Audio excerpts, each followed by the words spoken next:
আমরা একটা বড় সমস্যা দেখতে পাচ্ছি ত্রাণ কার্যক্রম পরিচালনা করতে গিয়ে, সেটা হলো যে সমন্বয়হীনতা। এই সমন্বয়হীনতাটা চরম থেকে চরম আকার পৌঁছেছে।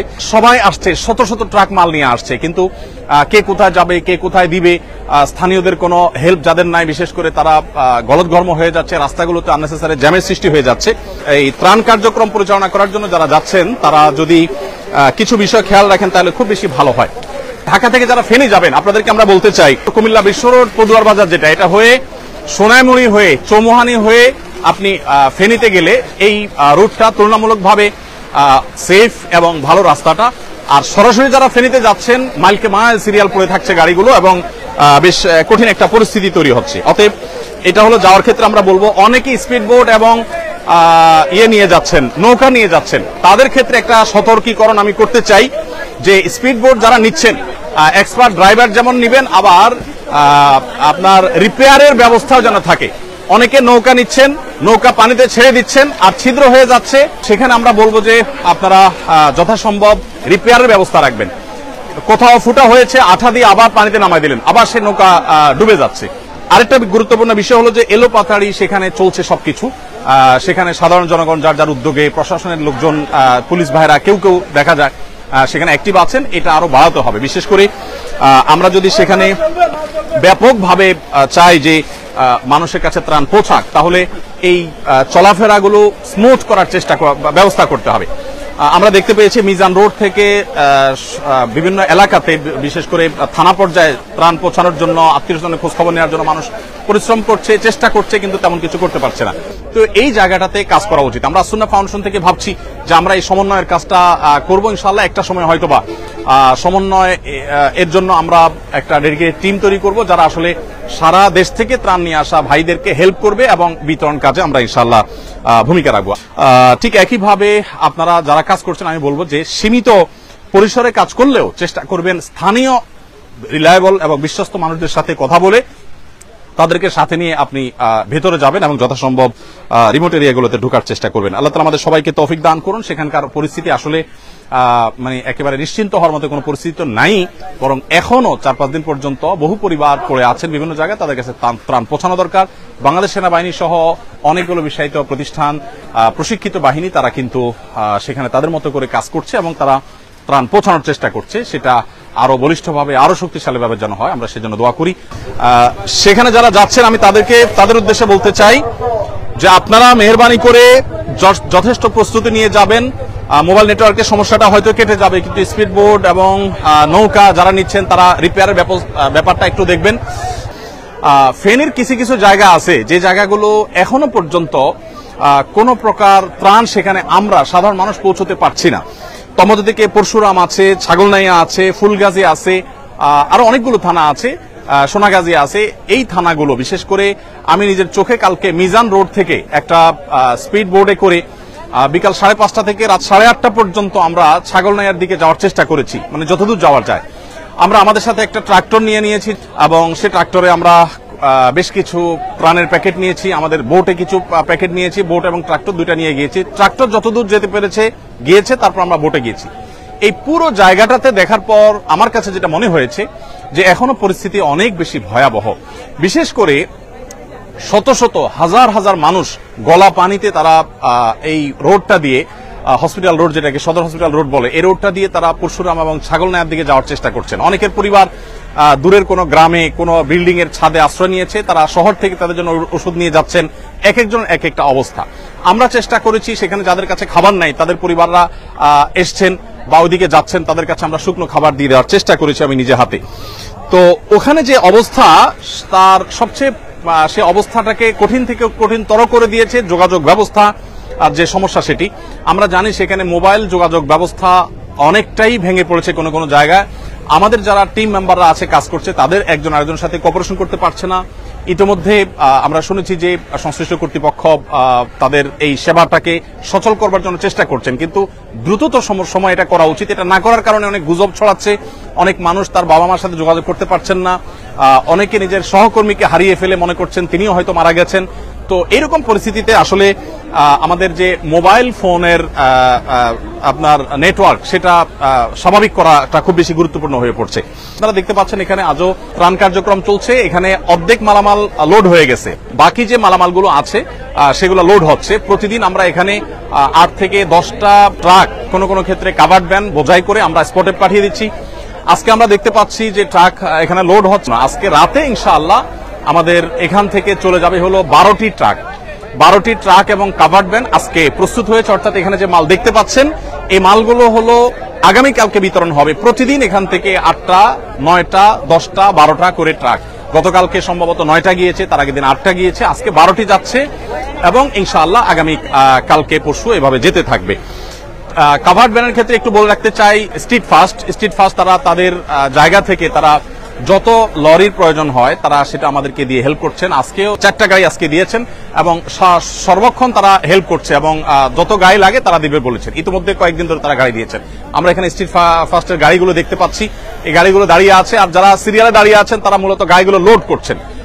একটা গাড়ি লোড হয়ে গেছে, আমরা জানি, সেটা দরজা বন্ধ করা হচ্ছে। এই গাড়িটা চলে গিয়ে আরেকটা গাড়ি এখানে দাঁড়ালে সেটাতে আবার লোডের কাজ শুরু করা হবে। আমরা এখানে দেখতে পাচ্ছি নতুন করে শেড হয়েছে, সেই শেডে আমাদের ভাইয়েরা তেল ইত্যাদি প্যাকেট করছে, সেগুলো রাখার কাজ করছে। আমি পাশাপাশি আরেকটা আপডেট একটু হেল্প চাই আপনাদের। জাযাকুমুল্লাহ খাইর। সবাই ভালো আছেন? আপনারা কি নতুন ট্রাকের অপেক্ষায় আছেন? মাশাআল্লাহ। তাহলে আমরা ভাইদের সাথে কথা বলতে বলতে আগাই। সবাই ভালো আছেন তো? আপনারা কাজও করবেন আবার দোয়াও করবেন।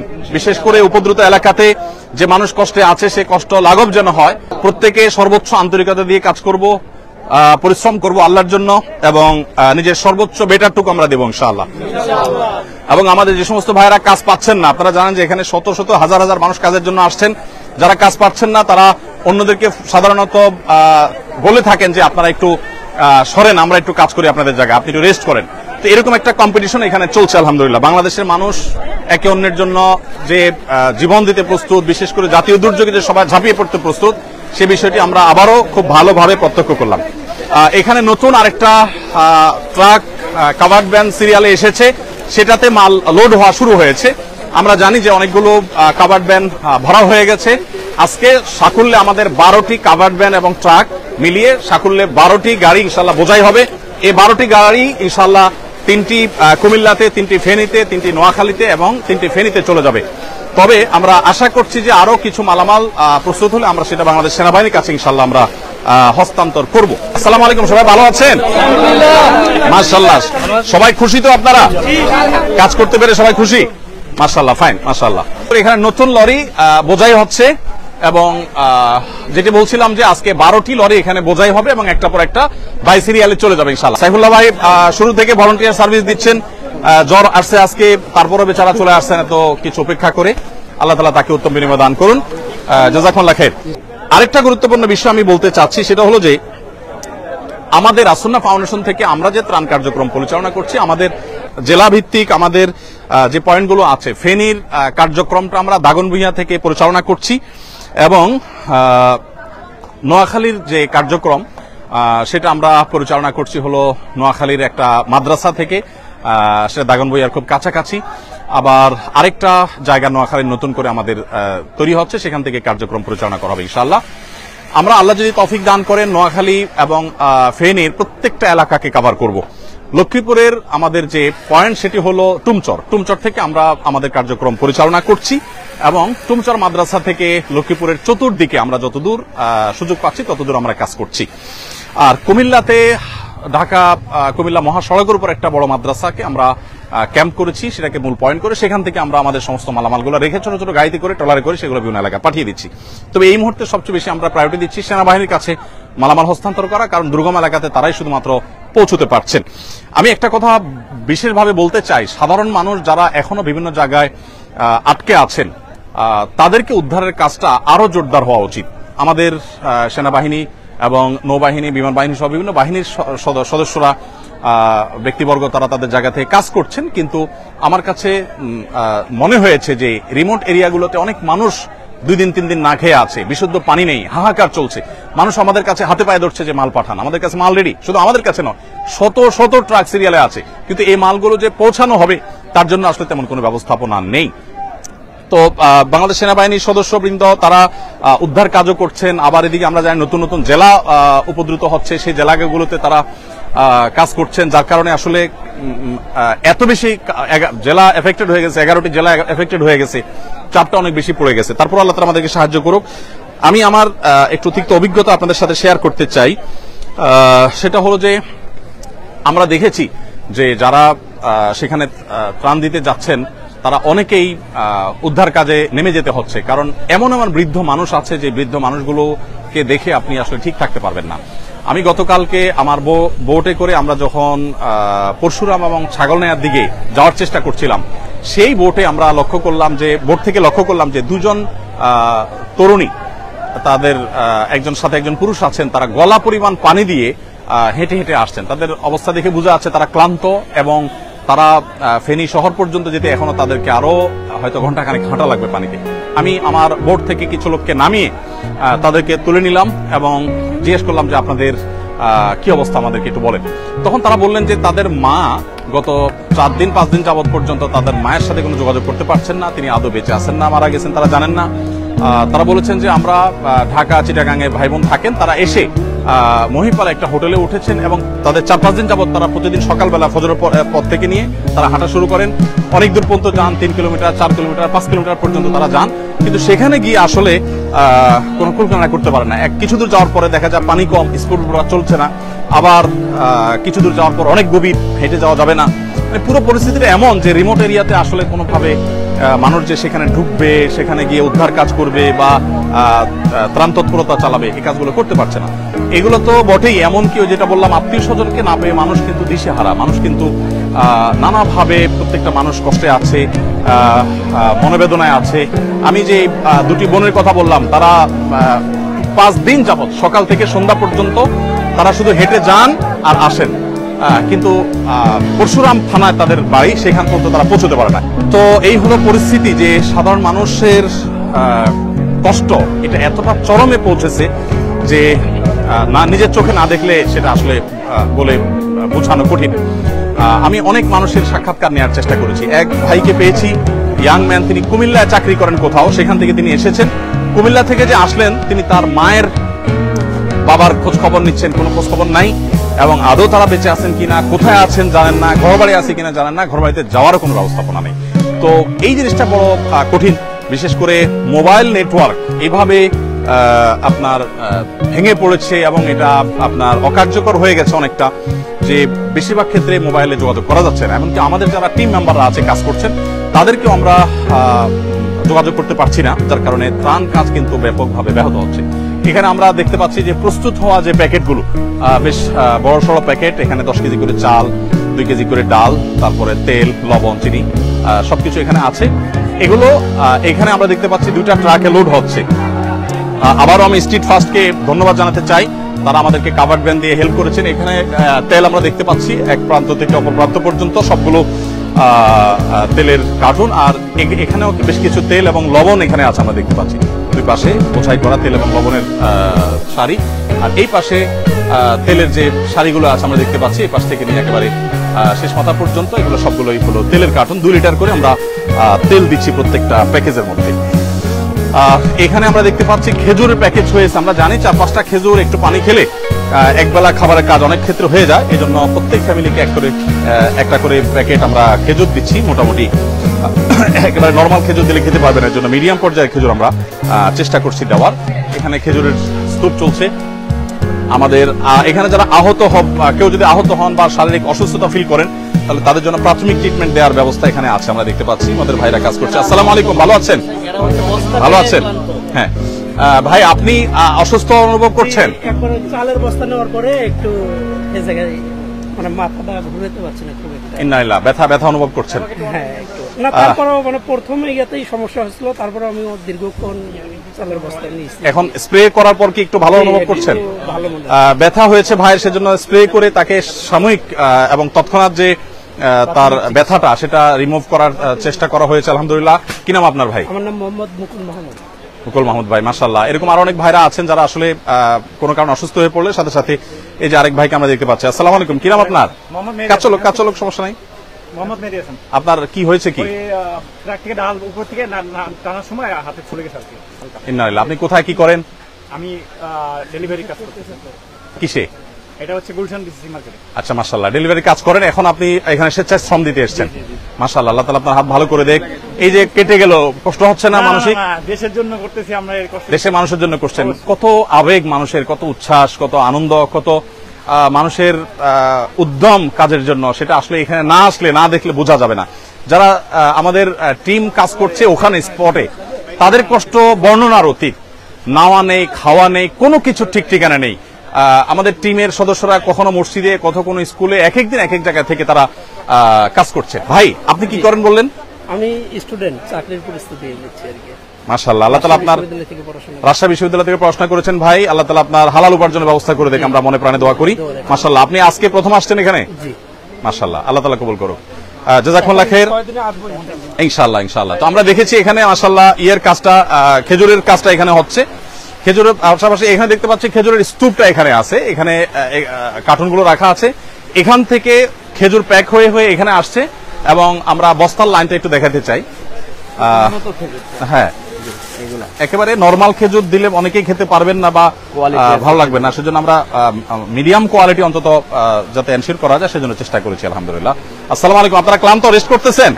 আচ্ছা আচ্ছা, ঠিক আছে ঠিক আছে। এইদিকে আমরা দেখতে পাচ্ছি এগুলো হলো আমাদের ডাল, মসুর ডাল।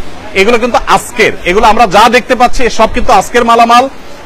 প্রতিদিন এর মালামাল প্রতিদিন আসে, এই সাইড থেকে ট্রাকে আনলোড হয়, প্যাকেট করার পর সেটা আবার লোড হয়ে চলে যায়। তো এদিকে আমরা দেখতে পাচ্ছি মসুর ডাল, সেটা 2 কেজির প্যাকেট এখানে ভর্তি হয়ে বড় প্যাকেজের মধ্যে সেটা ঢুকে যাচ্ছে। এখানে আমরা দেখতে পাচ্ছি এগুলো হলো চাল, ওই পাশে চালের স্তূপ। আজকে যেহেতু দিনের অনেকটা শেষ, অতএব কাজ হয়ে গেছে। এখানে যে চাল দেখতে পাচ্ছি আমরা, সেটা আজকের যে কাজ, সেটা হয়তো 50% হবে না, 1/3 হয়তো বা হতে পারে। বাকি কাজগুলো আমাদের হয়ে গেছে। এগুলো সবগুলো কাজ হবে, আবার সেগুলো লোড হবে। এগুলো 10 কেজি করে চালের প্যাকেট এখানে আছে, যেগুলো এখানে স্তূপ আছে। তো ওই পাশেও চালের বেশ কিছু বস্তা আছে। এই লরিটা কি মাল লোড হবে না আনলোড হচ্ছে? এটা আনলোড। মাশাআল্লাহ, এই ট্রাক থেকে মাল আনলোড হয়েছে।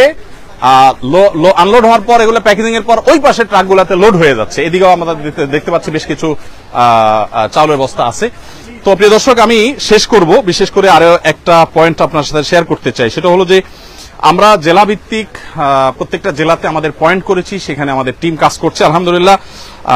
আপনারা যারা বিভিন্ন জায়গা থেকে ত্রাণ নিয়ে যান, আমি আপনাদেরকে বিনয়ের সাথে বলতে চাই, রাস্তার ধারে থাকা মানুষদেরকে দিয়ে দায় সারবেন না। রাস্তার পাশে থাকা মানুষগুলোও নিডি, তাদেরকেও দিবেন ডেফিনেটলি, কিন্তু সেখানে দিয়ে দায় মুক্ত হওয়ার চেষ্টা করবেন না। আমরা গতকালকে দাগনভূঞার একেবারে ভেতরে যাওয়ার চেষ্টা করেছি। 3 ঘন্টা ট্রাক্টর, তারপরে নৌকা, বিভিন্ন কিছুতে করে একদম জায়গা পর্যন্ত পৌঁছার আমরা চেষ্টা করেছি। এবং ছাগলনাইয়া পরশুরাম রোডে আমরা যতদূর পেরেছি গিয়েছি, কিন্তু একেবারে মূল যে এফেক্টেড এরিয়া, সেখানে আসলে যাওয়ার মতো পরিস্থিতি এখনো হয়নি। কি নাম আপনার? আমার নাম মোহাম্মদ আনিসুর রহমান। আপনি কি করেন? আমি এভাবে বিজনেস করি। আচ্ছা, কিসের বিজনেস? আমার প্যাকেজিং বিজনেস আছে। আচ্ছা, আপনি কি ভলান্টিয়ার সার্ভিস দিতে আসছেন না ডোনেশন দিতে আসছেন? আমি ভলান্টিয়ার সাপোর্ট দিতে আসছি। মাশাআল্লাহ। আপনি কখন আসছেন আজকে? আমি আজকে আসছি জোহরের নামাজের আগে। আচ্ছা আচ্ছা, মাশাআল্লাহ। এই পর্যন্ত কাজ করেছেন? জি, বস্তা টেনেছেন আপনি? জি জি জি। কতগুলো বস্তা টেনেছেন আনুমানিক? আর চালের বস্তা প্রায় 300-র উপরে। কি বলেন, আপনি 300 উপরে বস্তা না না, টেনেছেন? আমরা সবাই সম্মিলিত। আচ্ছা, আপনাদের টিম আর কি, বুঝতে পেরেছি, গ্রুপ ওয়ার্ক। হ্যাঁ, সেটা বলেন। তো বস্তা তো টানতে নিশ্চয়ই অভ্যস্ত না? না, কষ্ট হয় নাই? হয়েছে, সবকিছু আল্লাহর জন্য। কি নাম তোমার? আরিয়ান। হ্যাঁ, আদিলানা আরিয়ান। মাশাআল্লাহ। কোত্থেকে আসছো? বনশ্রী। বনশ্রী থেকে। ওর আব্বুকে আপনি? আমি ওর বড় ভাই হুজুর। আচ্ছা, আমি ওকে আজকে 2টা অপশন দিয়েছিলাম যে তুমি আসন্না ফাউন্ডেশনে যাবে না একটা পার্কে যাবে। ওর মাদ্রাসা আজকে বন্ধ হয়েছে। ও ও মাশাআল্লাহ, বলেছে যে আমি আসন্না ফাউন্ডেশনে যাব। মাশাআল্লাহ মাশাআল্লাহ। আমাদের বাচ্চারা অনেকে, আমাদের মাদ্রাসার বাচ্চারা, অন্য বাচ্চারা পানি খাওয়ানোর কাজটা করছে এবং অন্যান্য কাজ তাদের মতো তারা করছে। আল্লাহ তাআলা আমাদের সবাইকে উত্তম বিনিময় দান করুন। জাযাকুমুল্লাহ খাইর। এবং দুর্গত মানুষদের আল্লাহ তাআলা দুর্গতি দূর করুন, তাদের কষ্ট দূর করুন, লাঘব করুন, আমরা সে দোয়া করি। এবং প্রত্যেকে যার যার জায়গা থেকে চেষ্টাও চালাবো, দোয়াও করব। এবং যারা এলাকাতে আছেন তারা উদ্ধার কাজে সাধ্য অনুযায়ী, একদম দুর্গম জায়গা যদি না পারেন, যতটুকু পারেন মানুষ উদ্ধার কাজে একটু সহায়তা করেন। এবং যথাসম্ভব প্রত্যেকে অসুস্থ মানুষদেরকে প্রায়োরিটি দিয়ে দিয়ে তাদেরকে উদ্ধার কাজ করার চেষ্টা করি। বিশেষ করে আমরা যারা ত্রাণ দিতে গেছি তারাও চেষ্টা করি। আমি ত্রাণ দিতে গিয়েও একজন বৃদ্ধ মানুষকে দেখেছি, হেঁটে যাচ্ছে অনেক দূর কষ্ট করে, কালকে দাগনভূঞার ঘটনা। পরে আমাদের কিছু ভাইদেরকে বলে আমি বললাম যে আপনারা একটু নামেন, ওনাকে একটু উঠান। অনেকে উঠায় নেওয়া হয়েছে। এরকম বিভিন্ন পর্যায়ে কাজ চলছে, সে কাজটা আরো জোরালোভাবে চলুক, আমরা সে দোয়া করি।